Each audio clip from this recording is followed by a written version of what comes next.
हाँ जी, तो on that day we started this concept of a production possibility curve. That means that curve, which is a graphical presentation of combinations of two goods X and Y, which can be produced with the help of given resources and given technology.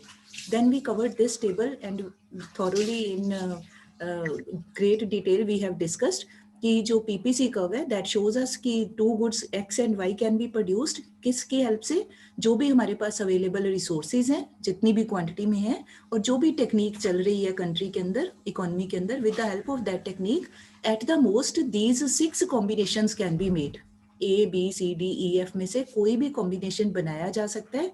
This was the meaning of this term. ठीक है. Then we studied the concept of marginal rate of transformation which is denoted by this term MRT. Paper में test में MRT लिखा हो तो खड़े होके पूछना नहीं है कि इसका फुल फॉर्म क्या है, आपको याद होनी चाहिए. ये पूरे वर्ड्स में नहीं लिखा होगा, ऐसे ही लिखा होगा. तो that means marginal rate of transformation. This means the rate at which resources can be transferred from one commodity to another. And how can we do that? By using this formula delta y. Delta y means loss of y divided by delta x, that means gain of x. Loss की जगह sacrifice word can also be used. मतलब ये in order to obtain one additional unit of x commodity, how many units of resources are to be transferred from y commodity to x commodity, या how many units of y commodities resources are to be left, कितने उनको छोड़ना पड़ेगा in order to get क्या, in order to get one extra unit of x commodity. ठीक है. And secondly इसका जो फीचर हम देख रहे हैं ये कॉन्टिन्यूसली इट इज इंक्रीजिंग 1:1, फिर 2:1, 3:1, 4:1, 5:1.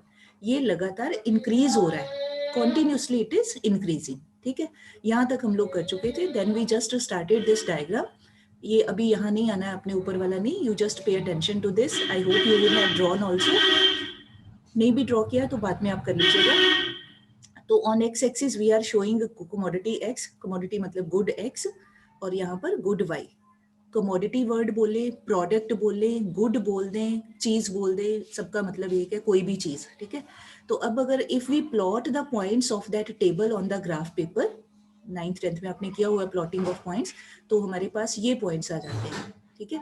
ये points 0 unit of X commodity, 15 units of Y commodity. यहाँ थोड़ा सा पॉइंट लगा के उसको थोड़ा सा डार्क कर लो, मतलब ए कॉम्बिनेशन बन गया हमारा.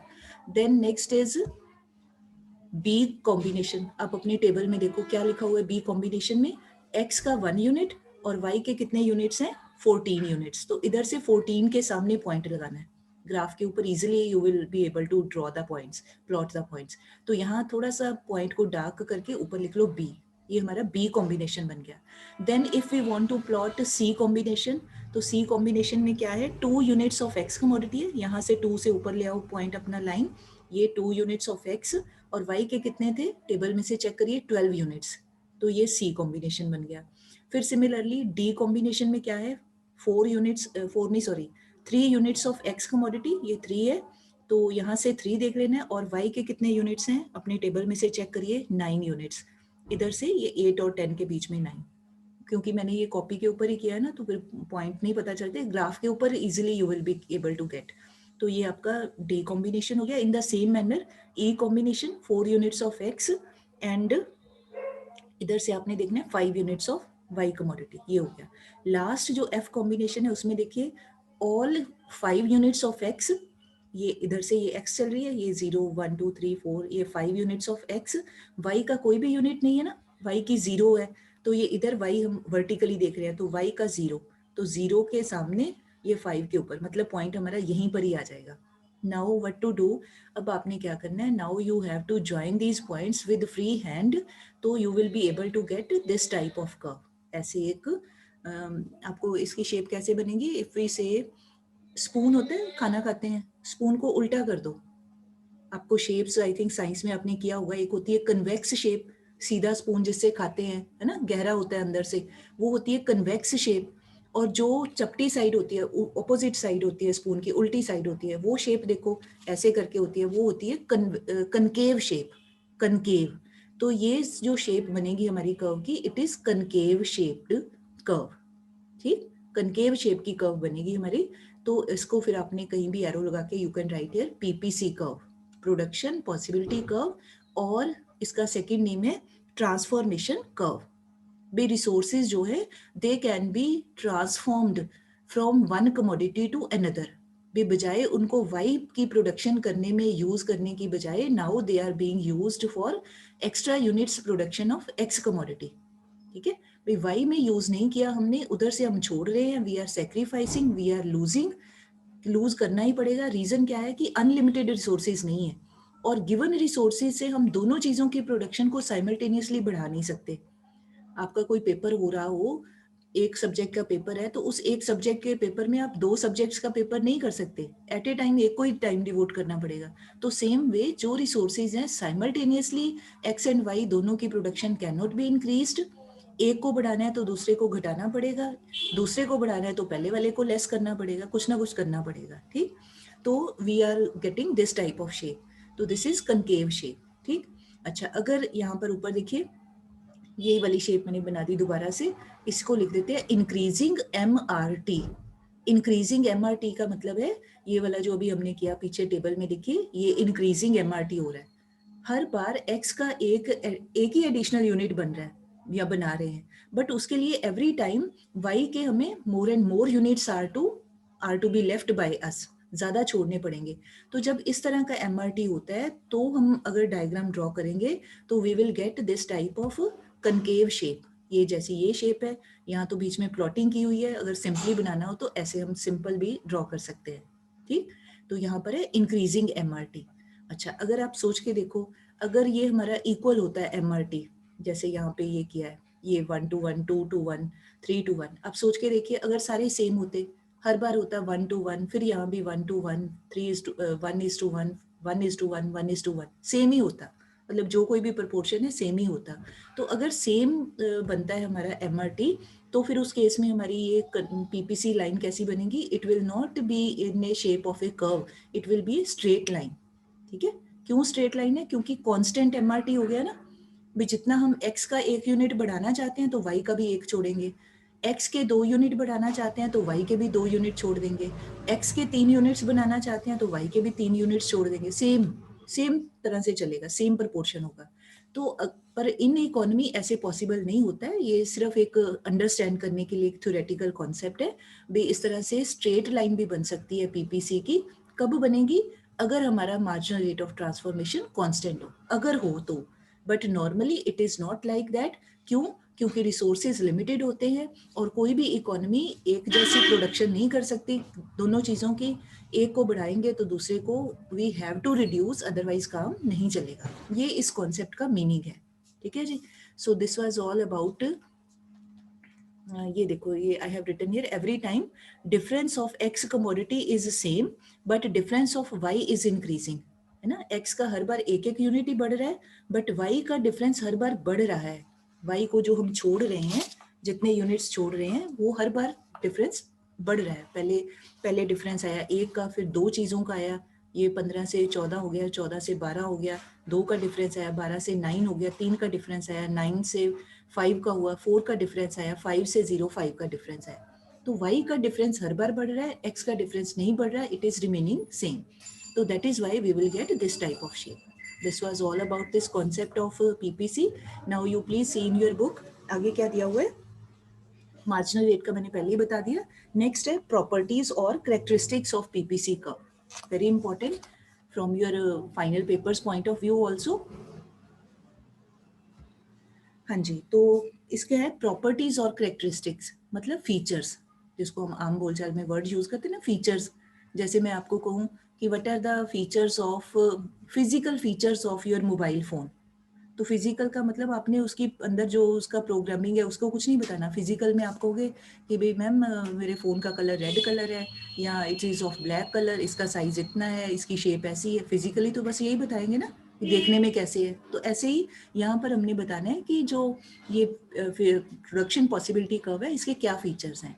तो फर्स्ट फीचर है, अभी हम पिछली स्लाइड पे ही रहते हैं, तो first feature is slopes downward to the right. तो आप इसमें एक वर्ड ऐड कर सकते हो, you can add one word, slopes downward from left to right. अपनी ओर से लिखिए जरा, in your book from left to right. Book में सिर्फ राइट लिखा है ना, अपनी ओर से लिखो फ्रॉम लेफ्ट, कि भाई ये इसका फीचर है। ये जब भी हम इसको ड्रॉ करेंगे ना तो ऐसे ऊपर से नीचे की ओर ही ड्रॉ करेंगे। क्यों नहीं ऊपर से नीचे की ओर ड्रॉ करेंगे? क्योंकि हर बार एक यूनिट बढ़ाने के लिए हमें इसके ज़्यादा यूनिट छोड़ने पड़ते हैं। तो जब भी ऐसे होगा तो फिर हमारी जो शेप है वो इधर से, ये हमारी, आप अपना देखो अपनी कॉपी पे, अपनी बुक पे, ये लेफ्ट साइड है, इधर हम अपना टुवर्ड्स वी आर कमिंग, मतलब हमारे जो प्लॉटिंग ऑफ पॉइंट्स है वो इधर से स्टार्ट होगी, लेफ्ट साइड से। ठीक है, लेफ्ट साइड से स्टार्ट क्यों होती है? क्योंकि हमारा जो मार्जिनल रेट ऑफ ट्रांसफॉर्मेशन है वो इंक्रीज कर रहा है, तो इस करके पॉइंट्स ऊपर से नीचे की ओर आ रहे हैं। तो पहले ए पॉइंट प्लॉट हुआ है, फिर बी हुआ है, फिर सी हुआ है, फिर डी, ई और एफ। तो जब हम फिर ड्रॉ करेंगे तो जो पॉइंट पहले है we have to draw our line from that point. हम ये नहीं कर सकते कि एफ से ऊपर की ओर जाके ऐसे नीचे से ऊपर की ओर उसको लेके जाए, वो नहीं कर सकते। हमने जहाँ से पॉइंट शुरू हुए हैं, पॉइंट्स हैव स्टार्टेड फ्रॉम ए, तो ए से ही नीचे की ओर आएंगे। तो ये इसका फर्स्ट फीचर है, slopes downward from left to right. Second feature है इसका, as you can see, this is concave to the origin. Concave to origin, ये हमारा ओरिजिन है, जीरो जीरो या ओ बोल देते हैं ओरिजिन। तो ये अब आप देखो इसके सामने इसकी शेप कौन सी है, ये कनकेव शेप है, जो भी मैंने पहले बताया। कनकेव शेप क्यों होती है हमेशा ही पीपीसी की? क्यों? क्योंकि हर बार हमें वी है, बस ये बेटे इस कॉन्सेप्ट में यही रेपिटेशन होनी है, बार बार आप कहोगे कि सेम ही बात बोल रहे हैं, but that is the reality. तो क्यों ऐसे हो रहा है, शेप क्यों बन रही है? क्योंकि ईच टाइम, अगर आप ये देखो मैंने थोड़ा सा ये डार्क किया हुआ है, तो आप देखो ये डिफरेंस, वर्टिकल डिफरेंस देखो, ठीक है, ये कम है यहाँ पे थोड़ा सा ज़्यादा है, यहाँ पे again little more as compare to the previous one. ये देखो ये लाइन की जो लेंथ है इसके कंपैरेटिवली ज़्यादा है, ये इसके कंपैरेटिवली ज़्यादा है। यहाँ देखो again more length is there. और अगर हम देख यहाँ पर ये ई से 4 तक ये और लंबी लाइन है। ऑन दी अदर साइड अगर हम हॉरिजॉन्टली देखें तो ये गैप जो है ये सेम है सभी में, ये उसके बाद ये वाला gap, then this gap, then this gap, ये सेम है। तो ये अगर डायग्राम्स की लैंग्वेज में बोले तो इसका मतलब है कि for each time, for getting additional या extra unit of X commodity, every time the economy has to leave more and more units of Y commodity. पहले इतने यूनिट छोड़ने के लिए तैयार है, फिर और मोर का मतलब और ज़्यादा यूनिट छोड़ने पड़ेंगे, फिर और ज़्यादा, फिर और ज़्यादा, and so on.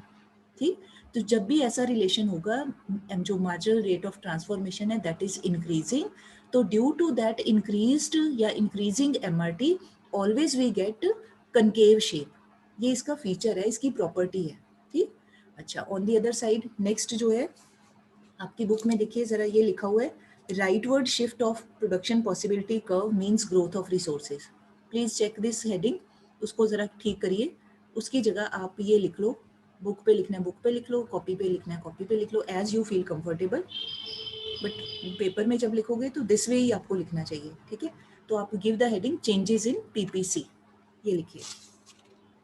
Changes in PPC के बाद फिर आप ये लिखो रोटेशन, एक तरफ फ्लो चार्ट सा बना के, एक तरफ लिखिए रोटेशन, एक तरफ लिखिए शिफ्टिंग। थोड़ा सा जल्दी कर ले, अब इजी है ये, मेन काम हमारा हो गया। वन साइड पे लिखना है रोटेशन, वन साइड पे इधर लिखना है शिफ्टिंग। ठीक है जी, अच्छा, अब करना हमने वही है जो बुक में दिया है, बट उसको स्टेप वाइज लेके आना है। ठीक है, अच्छा, अब आप लिख लो shifting can be rightward और leftward. Shifting can be rightward और लेफ्ट वर्ड।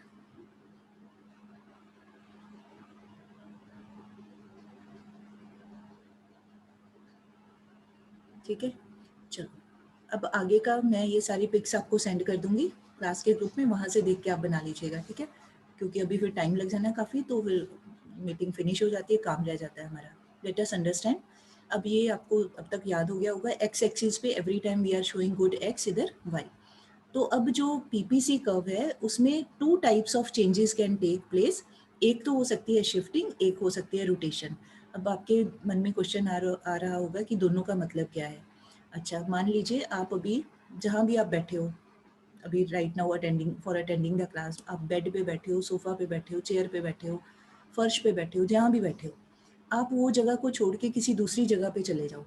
अगर बेड पे बैठे हो, सोफे पे चले जाओ, जाना नहीं है, उठना नहीं है, मैं वैसे ही समझाने के लिए कह रही हूँ। अगर आप अपना प्लेस चेंज कर रहे हो, ठीक, तो ये दिस इज कॉल्ड शिफ्टिंग, कि भी आप पहले बेड पे बैठे थे, now you have gone to chair sofa, वहां चले गए, मतलब you have shifted your place, है ना, जगह बदल ली। तो ऐसे ही जब पीपीसी कर्व अपनी जगह चेंज कर लेती है, अपना प्लेस चेंज कर लेती है, then it is called shifting. On the other side rotation होता है, जहां भी आप बैठे हो वहां पर ही हिल के थोड़ा सा आगे पीछे हो जाओ, है ना, थोड़ा सा बेड के सेंटर में बैठे हो तो थोड़ा सा राइट साइड को हो जाओ, लेफ्ट पे बैठे हो तो राइट पे हो जाओ, लेफ्ट राइट पे बैठे हो सेंटर में हो जाओ, मतलब उसी जगह पे थोड़ा सा हिलजुल हो जाए आपकी, अगर अगर आप ऐसे करते हो, that means you are sitting at the same place but you are just rotating, थोड़ी सी अपनी मतलब साइड को आप चेंज कर रहे हो, है ना। तो जब साइड चेंज होती है तो उसको कह देते हैं रोटेशन। ठीक, आप उठे नहीं, आप you have not change the place properly, है आप सोफे पे ही हैं या बेड पे जहाँ भी हैं वहीं हैं, बट वहीं पर हिलजुल से कर रहे हो, थोड़ा सा इधर हिल गए थोड़ा सा उधर हिल गए। ऐसे ही जब पीपीसी कर्व थोड़ी सी हिलजुल करती है बट रहती उसी प्लेस पे है, then it is called rotation. But अगर ये अपना पूरा प्लेस ही शिफ्ट कर लेती है, चेंज कर लेती है, then it is called shifting. Now let us see कैसे कर सकते हैं इसको। तो पहले है शिफ्टिंग, देखो आपका लिखा हुआ है बुक में जो डायग्राम है, राइटवर्ड शिफ्टिंग। तो पहले राइटवर्ड शिफ्टिंग, तो वी हैव टू इमेजिन, अब हमने पॉइंट्स नहीं लेने हैं जो पहले जैसे टेबल में लिए ना, we don't need to take the points now. अब हमने सिंपल ड्रॉ कर लेना है, ये ए बी हमारी प्रोडक्शन पॉसिबिलिटी कर्व है, अब सीधे ड्रॉ कर लेनी, ठीक है। अब अगर राइटवर्ड साइड को हो जाए तो बिल्कुल जैसी ये शेप है ऐसी एक शेप की और पीपीसी कर्व हम ड्रॉ कर लें। तो और तो इसका मतलब हमारी पहले लाइन थी, कर्व थी ए बी, अब हमारी न्यू कर्व है ए डैश, इधर करिए बी डैश, कोई और नाम रखना है वो भी आप रख सकते हो, सी डी लिखना है वो भी लिख सकते हो, एनीथिंग। तो अब ये हमारा एरो राइटवर्ड जाएगा, क्यों? क्योंकि हम अपनी कर्व को राइट साइड को शिफ्ट कर रहे हैं, है ना, इस लाइन के राइट साइड की तरफ हम जा रहे हैं। तो ऊपर वाला पॉइंट भी राइट साइड को गया, इधर से ए डैश राइट साइड को गया, ऐसे ही बी से बी डैश भी राइट साइड को गया। अब अगर हम ए डैश और बी डैश पॉइंट्स को ज्वाइन करेंगे तो हमें ये न्यू वाली पीपीसी मिल जाएगी, ठीक है। तो अब ये न्यू वाली पीपीसी है, that means this shows the rightward shifting. क्यों होती है? When this rightward shifting takes place, जब दो चीज़ें हों, या तो कंट्री के अंदर रिसोर्सेज की ग्रोथ हो जाए, हमें और रिसोर्स मिल जाए, हम पहले से ज़्यादा चीज़ें बना पाएंगे, आपके पास 100 की बजाय 200 रुपीज़ हो जाए तो obviously you will be able to make more goods, resource बढ़ गए, तब मतलब ड्यू टू दैट रीज़न ये हो सकती है शिफ्टिंग। दूसरा हो सकता है अगर हमारी टेक्निक ऑफ प्रोडक्शन इम्प्रूव कर जाए, दोनों जो चीज़ें बना रहे हैं ए और बी कमोडिटी को बनाने की जो भी मशीनें हैं, इक्विपमेंट है, जो भी टेक्नोलॉजी से टेक्निक से बना रहे हैं, अगर उसमें इम्प्रूवमेंट हो जाए, मतलब एडवांस्ड मशीनरी आ जाए, तो अब हमें पता है कि अगर एडवांस्ड मशीनरी होगी तो ऑब्वियसली थोड़े टाइम में हम ज़्यादा प्रोडक्शन कर सकते हैं, तो भी ये इम्प्रूवमेंट होने के करके राइट साइड को शिफ्ट हो सकती है। सिर्फ ये दो पॉइंट इसलिए लिए because in the definition we have said, याद करिए क्या बोला था definition, combinations of two goods which can be produced with the help of number one given resources, number two given technique of production या technology। तो फिर यहाँ सीधी सी बात है, अगर वो दोनों चीज़ों में कुछ पॉजिटिव हो जाता है, कुछ प्लस हो जाता है, कुछ बेहतरी आ जाती है, इम्प्रूवमेंट हो जाती है, तो ऑब्वियसली हमारी PPC curve will shift towards right side. अब इसका ऑपोजिट उल्टा भी देख सकते हैं। अब मान लो ये हमारी पहले कर्व है, मैंने I forgot to write the points here but you can write later on. ये वाली जो आउटसाइडर कर्व है ना, मान लो ये पहले हमारी कर्व है। अब अगर रिसोर्सेज हमारे कम हो जाएं या हमारी टेक्निक ऑफ प्रोडक्शन में डिटीरियोरेशन हो जाए, डिटीरियोरेशन का मतलब मशीन ख़राब हो गई, ठीक ढंग से चल नहीं रही, ज़्यादा स्पीड से काम नहीं कर रही, तो दैट मीन्स उसकी वो डिटीरियोरेशन है, उसकी ड्रॉबैक है, उसकी वो कमी आ रही है, उसके स्पीड कम हो रही है ना, तो उसको हम डिटीरियोरेशन बोल सकते हैं।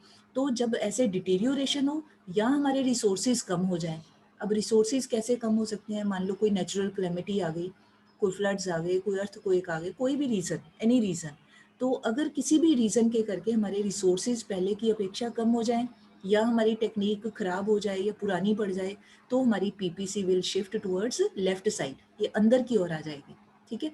अब एरो हमारा ये देखो, अपने हाथ से देखो, ये लेफ्ट साइड की ओर आ रहा है, ये वाला एरो, यहाँ देखो, यहाँ राइट साइड को जा रहा था, यहाँ लेफ्ट साइड को आ रहा है, राइट। तो इसका मतलब there is backward shifting of production possibility का। तो ये दोनों तरह की शिफ्टिंग इज पॉसिबल। तो अब आपने याद क्या रखना है, यहाँ पर क्वेश्चन क्या बन सकता है, शो ए डायग्राम या draw a diagram showing rightward shifting, तो फिर ये डायग्राम आएगा। Draw a diagram showing leftward shifting, तो then we have to draw this diagram. साथ में अगर पूछा है कि रीज़न बताइए क्यों होती है, तो फिर यहाँ लिखेंगे डिटीरियोरेशन ऑफ टेक्नोलॉजी या फॉल इन रिसोर्सेज, या फॉल की जगह डिक्रीज भी लिख सकते हैं, डिक्रीज इन रिसोर्सेज। और अगर ये आए कि भी इसका क्या रीज़न है, फिर then we need to write कि भाई there is betterment of technology या इम्प्रूवमेंट इन टेक्नोलॉजी, और there can be growth of resources. तो प्रोडक्शन बढ़ जाएगी, यहाँ पर प्रोडक्शन कम हो जाएगी, दोनों चीज़ों की। ठीक है। अच्छा, अगर अगर we want to show both the situations in one diagram, जब आपकी प्रैक्टिस हो जाएगी तो you can use one diagram also. एक में ही दिखाना हो तो हम ऐसे भी बना सकते हैं। ये जो मिडल वाली है ये ओरिजिनल पीपीसी है। राइट वर्ड एरो लगा के हम अगर और ड्रॉ करते हैं तो ये क्या शो करता है, राइट वर्ड शिफ्टिंग। और अगर हम नीचे की और एरो लगा के करते हैं तो ये नई पीपीसी बन जाएगी। What is this showing, this is showing क्या था हमारा, बैकवर्ड शिफ्टिंग। ठीक है जी। तो ये डायग्राम जिनको क्लियर हो जाएगा या प्रैक्टिस हो जाएगी वो ये भी ड्रॉ कर सकते हैं, नहीं होता नो प्रॉब्लम, आप अलग अलग डायग्राम भी बना सकते हैं, सेपरेट भी बना सकते हैं। ठीक, this is one part of our this property. Next property है जो आपकी बुक में नंबर 4 दिया हुआ है, अब मैं उसको एक्सप्लेन कर रही हूँ। उसका नाम हमने दिया रोटेशन। ठीक, अब रोटेशन क्या है, रोटेशन में नाउ वी हैव टू सी, अब ध्यान से सुनिए ज़रा, वीडियो ऑन कर लो भाई, वीडियो ऑन करिए, मुझे देख के फिर पता चल जाता है कि हाँ कुछ रिस्पॉन्स आ रहा है कि नहीं आ रहा है।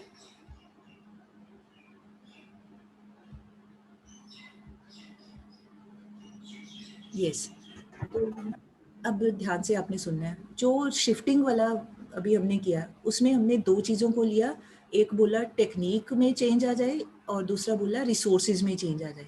ठीक है। अब यहाँ पे जो रोटेशन है that takes place only because of change in technology. अब दोनों बातों को नहीं लेना, सिर्फ टेक्नोलॉजी को लेना है। ठीक है। अच्छा, अब अगर आप सोच के देखिए, ये मान लो ओरिजिनल पीपीसी कर्व है, ए बी ओरिजिनल कर्व है कि पहले ये वाली थी। अब मान लीजिए वाई कमोडिटी को बनाने वाली जो मशीनें हैं उसमें कोई इम्प्रूवमेंट नहीं हुई, only there is improvement in the machinery या टेक्नोलॉजी जिसकी हेल्प से हम एक्स कमोडिटी को बना रहे थे। वो मशीन बेहतर हो गई, पहले से ज़्यादा स्पीड से काम करने वाली हमने न्यू लेटेस्ट मशीन लगा ली, तो क्या होगा, किसकी प्रोडक्शन बढ़ेगी, can you tell? X commodity की प्रोडक्शन विल इंक्रीज या वाई कमोडिटी की production will increase? You can unmute. हाँ जी बेटे, याद है एक्स की होगी। एक्स की ना, जिसकी जिसकी इम्प्रूवमेंट हुई है, जिस कमोडिटी की बनाने वाली मशीन में इम्प्रूवमेंट आई है, ऑब्वियसली उसकी प्रोडक्शन बढ़ जाएगी। तो यहाँ हमने फिर दिखा दिया ए वाला पॉइंट सेम है, यहाँ से देयर इज रोटेशन, ये न्यू पीपीसी बना दी towards right side B dash, तो ये बन गई ए बी डैश। ठीक है, एरो हो गया हमारा राइट वर्ड। अगर राइट वर्ड एरो है तो इसका मतलब ये क्यों हुआ है, this is because of improvement in technology of X commodity. सिर्फ जब हम, आपको याद होगा मैथ्स में आपने किया है, जब हम एक्सेस ड्रॉ करते हैं तो उसका मतलब है यहाँ जीरो होता है, 0 1 2 3 4, जैसे जैसे हम राइट साइड पे जाते हैं तो अवर वैल्यू इज इंक्रीजिंग, है ना, 1 2 3 4 5 6, अब गिनते जाओ, कोई एंड ही नहीं है, कितने ही नंबर्स हैं, तो टाइम खत्म हो जाएगा, नंबर खत्म नहीं होंगे, है ना। तो ये इसका मतलब है कि यहाँ पे due to improvement in technology of X commodity there is rightward shifting. ठीक, ये राइट साइड को आया। ऑन दी अदर साइड, अगर मान लो एक्स की कमोडिटी वाली मशीन में कोई चेंज नहीं है, कोई इम्प्रूवमेंट नहीं, वो वैसी की वैसी है, बट वाई कमोडिटी बनाने वाली मशीन में इम्प्रूवमेंट हो गई, उसकी टेक्नोलॉजी बढ़िया आ गई, तो अब एक्स की प्रोडक्शन तो उतनी ही रहेगी, मान लो पहले है ए बी, उतना ही रहेगा। अब वाई की बनाने वाली टेक्नोलॉजी में इम्प्रूवमेंट आ गई तो वाई की प्रोडक्शन ज़्यादा हो जाएगी, अपवर्ड एरो। अपवर्ड एरो का मतलब मान लो ये ओरिजिन से ओ बी अमाउंट बन रहा है, अब ओ बी डैश अमाउंट बन रहा है, तो ये बी डैश ऊपर ही है ना, तो वाई में भी जब ऊपर की ओर जाते हैं तो वैल्यू इज इंक्रीजिंग, 1 2 3 4 5 6 ऊपर की ओर जाते हैं, तो इसका मतलब वाई की ज़्यादा क्वांटिटी, ये बी बी डैश के equal more quantity of Y can be produced, कब, अगर there is improvement in technology of Y commodity. मान के चलना है, अज्यूमिंग कि एक्स की टेक्नोलॉजी में कोई चेंज नहीं आया, सिर्फ वाई की टेक्नोलॉजी बढ़िया हो गई है तो इसकी प्रोडक्शन बढ़ जाएगी। यहाँ पे अज्यूम करना है कि भाई वाई की टेक्नोलॉजी में कोई चेंज नहीं आया, सिर्फ एक्स कमोडिटी की टेक्नोलॉजी हैज़ गॉट इम्प्रूव्ड, तो एक्स की प्रोडक्शन है विल बी इंक्रीज्ड। ठीक। अच्छा, अब उल्टा भी हो सकता है, ऑपोजिट भी हो सकता है, ज़रूरी तो नहीं कि एवरी टाइम इम्प्रूवमेंट हो सकता है देयर इज़ डिटीरियोरेशन, कमी भी हो सकती है, कोई खराबी भी हो सकती है। तो अगर अब मानना है यहाँ पे, मान लो ओरिजिनल है ए बी, ये वाला ए, ये वाले बी पॉइंट, ये ओरिजिनल पीपीसी कर्व है, ठीक। अच्छा, अब मान लीजिए वाई की टेक्नोलॉजी में कोई चेंज नहीं, इट रिमेन्स सेम, जैसी है वैसी की वैसी, but technique of X commodity या मशीन टेक्निक, मतलब मशीन, जिस मशीन से एक्स कमोडिटी को बना रहे हैं उसमें प्रॉब्लम्स आ रही हैं, वो पुरानी पड़ गई है, ओल्ड हो गई है। जैसे आप ऐसे समझो, आज की डेट में 2021 में जो कोई लेटेस्ट मशीनें बनेंगी, मोबाइल फ़ोन ही लो, आपको जल्दी समझ आ जाएगा। आज की डेट में जो मोबाइल बन रहा है, आज से 10 साल पहले उतने फीचर्स वाले मोबाइल तो नहीं बन रहे थे, है ना? जितने आजकल मोबाइल फ़ोन में प्रॉपर्टीज़ आ रही हैं, फीचर्स आ रहे हैं, कई-कई काम हो सकते हैं। तो आप इमेजिन करो, आज से 10-20 साल पहले जो मोबाइल बनते होंगे, उसमें इतनी सारी प्रॉपर्टीज़ नहीं थी। तो इसका मतलब वो टेक्नोलॉजी आज के मुकाबले वो ओल्ड टेक्नोलॉजी है, पुरानी टेक्नोलॉजी है। अगर हम आज के टाइम में भी वो 15 साल पहले वाला ही फ़ोन यूज़ करें, तो आप इमेजिन करो, क्या आप ये ज़ूम क्लास लगा सकते थे या मैं पढ़ा सकती थी? नहीं कर सकते, क्योंकि उसमें फीचर्स ही नहीं थे ये सारे काम करने के, है ना? तो इस ऐसे ही यहाँ पर है कि अगर हम पुरानी ही, नए टाइम में आके भी हम पुरानी ही मशीनों से काम कर रहे हैं, फैक्ट्रियों में 25-25 साल पहले की मशीनें लगी हुई हैं, 30 साल पहले की लगी हुई हैं, तो इसका मतलब आज के कंपैरेटिवली उनमें प्रोडक्शन कम होगी, ठीक है? तो मतलब deterioration of technology means that factory, that person is, that economy is using old, deteriorated, outdated technology, तो उसके करके एक्स की प्रोडक्शन कम हो रही है। Same thing is towards this side. अब मानना है कि भाई एक्स में कोई चेंज नहीं, ये जो है वैसे ही है।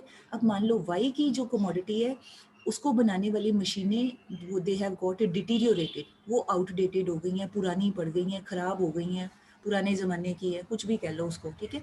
तो अब क्या होगा, देयर विल बी फॉल। ये मान लो ओरिजिनल है A B, original PPC A B, अब पुरानी मशीनों से, ख़राब मशीनों से काम हो रहा है। ख़राब इन द सेंस, अब ख़राब को कोई बच्चा ये ना समझ ले कि मैम ख़राब है तो चलेगी कैसे, वो वाला मतलब नहीं, ख़राब तो बेचारी बंद ही रहेगी। ख़राब इन द सेंस कि भाई स्पीड नहीं है उसकी, काम करने की रफ्तार नहीं है, या धीरे धीरे काम करती है, इस तरीके से इसको समझना है, ठीक है। तो अब वाई की प्रोडक्शन कम हो जाएगी, बी की अपेक्षा बी डैश हो जाएगा, ठीक। तो यहाँ पर अज्यूमिंग कि एक्स में कोई चेंज नहीं है, ओनली दिस स्पीड ऑफ या technology of Y has got deteriorated.